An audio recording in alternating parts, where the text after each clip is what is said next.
Start. महोदय, जैसा कि माननीय सदस्य जानते हैं, कल दूसरे सदन में इसी तरह की बहस थी। मुझे वहाँ भी कुछ देर बैठना पड़ा। इस कारण यहाँ जो भाषण हुए उन सब को मैं सुन नहीं सकी। मुझे सुनकर दुख है कि कुछ माननीय सदस्यों ने इस अवसर पर भी हमारे विदेश विभाग को बुरा भला कहा। सेवाओं पर दोषारोपण करके सरल रास्ता निकालने का प्रयत्न ऐसी प्रवृत्ति है जिसकी मैं निंदा करती हूँ। मैं यह नहीं कहती कि हमने गलतियाँ नहीं की हैं और हमारे सभी प्रतिनिधि हमेशा योग्य ही होते हैं। जब गलती हो तो हमें उसे अवश्य बताना चाहिए, लेकिन सदा आलोचना करते रहने से निरुत्साह पैदा होता है और मनोबल गिरता है। हमें उन औजारों को ही कुंठित नहीं कर देना चाहिए जिनसे हमें काम लेना है। देश और विदेश में हमें काम तो करना ही है। हम अच्छी तरह जानते हैं कि पाकिस्तान के शासकों को दी गई हर सहायता बांग्लादेश के निर्दोष लोगों के विरुद्ध इस्तेमाल की जाएगी।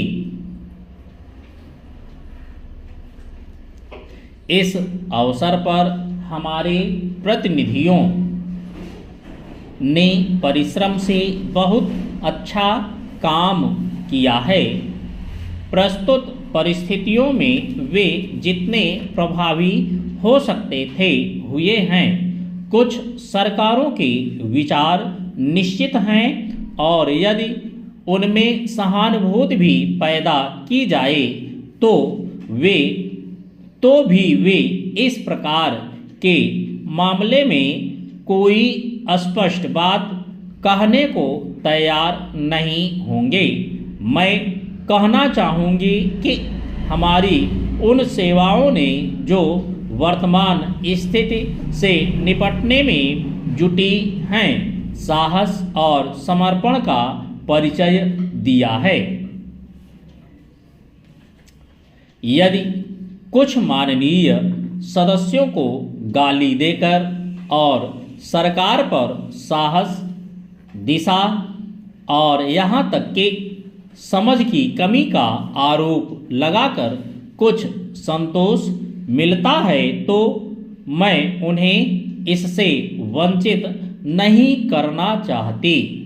कुछ सदस्यों के लिए हिम्मत का अर्थ गले की ताकत और भावुकता की भाषा है। काश कि जिंदगी इतनी ही सरल होती।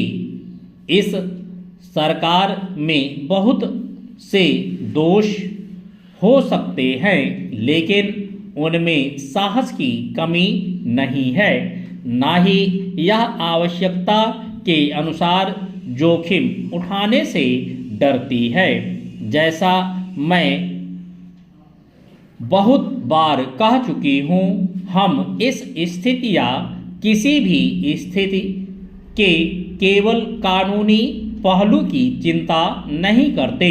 हम चिंता करते हैं केवल एक ही बात की, और वह है हमारे राष्ट्रीय हित, सुरक्षा और स्वाभाविक रूप से बांग्लादेश के बहादुर लोगों की सुरक्षा। इसी कारण से शांति से काम करने का महत्व है। स्टॉप।